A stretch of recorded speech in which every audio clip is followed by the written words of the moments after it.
y'all, and welcome to the World History Project. I'm Wood Boyles, and today we're talking about World War II. Specifically, we're asking the question, was the Second World War a good war and a war for democracy? So in war, there are usually two sides.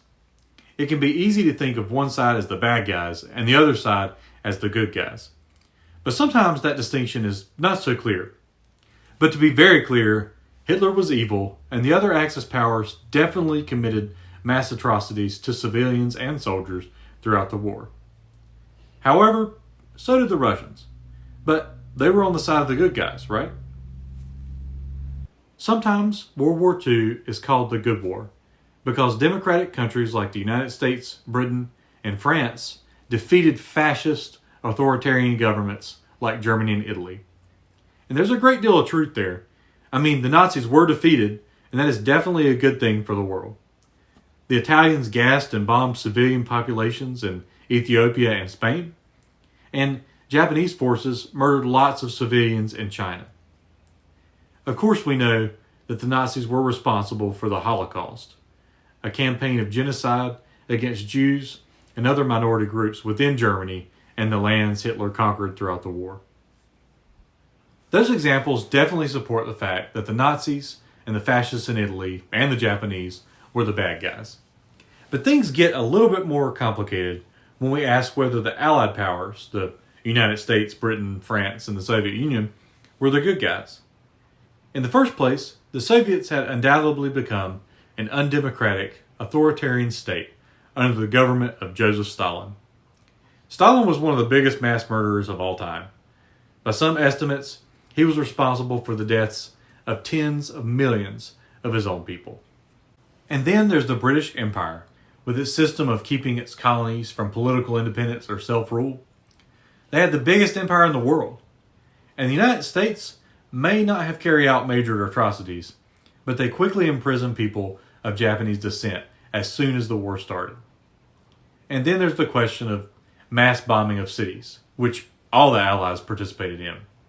And don't forget that the United States is still the only country to ever have used nuclear weapons in war. I'm talking about the atomic bombs, which were dropped on the cities of Hiroshima and Nagasaki. But I don't want you to get the wrong idea. Someone needed to stop the fascists and the authoritarian governments that were trying to take over the world. But we should question how we remember the Second World War and how it helped to shape our society today. Our word of the day is propaganda, which is information or opinions that are made public to promote or attack a movement, cause, or person. Some examples of this are keep calm and carry on, which is something the British came up with during the Battle for Britain. But do we use it today? There are all kinds of posters and phrases that are being used now. Maybe you've heard we're all in this together, or together apart. These phrases or sayings aren't necessarily bad, but they are trying to get people to buy into this, or alter people's collective imaginations to keep faith and hope. A lot of governments used propaganda during World War II. The Nazis even had a whole department devoted to spreading propaganda and influencing public opinion. Today, I want you to watch World War II, Crash Course World History, and Lesson 7.3 on Khan Academy. While you watch this video, think about the question John Green raises. Why is it important that the Soviet Union was undemocratic and yet an Allied power? What does it mean for how we should interpret this war?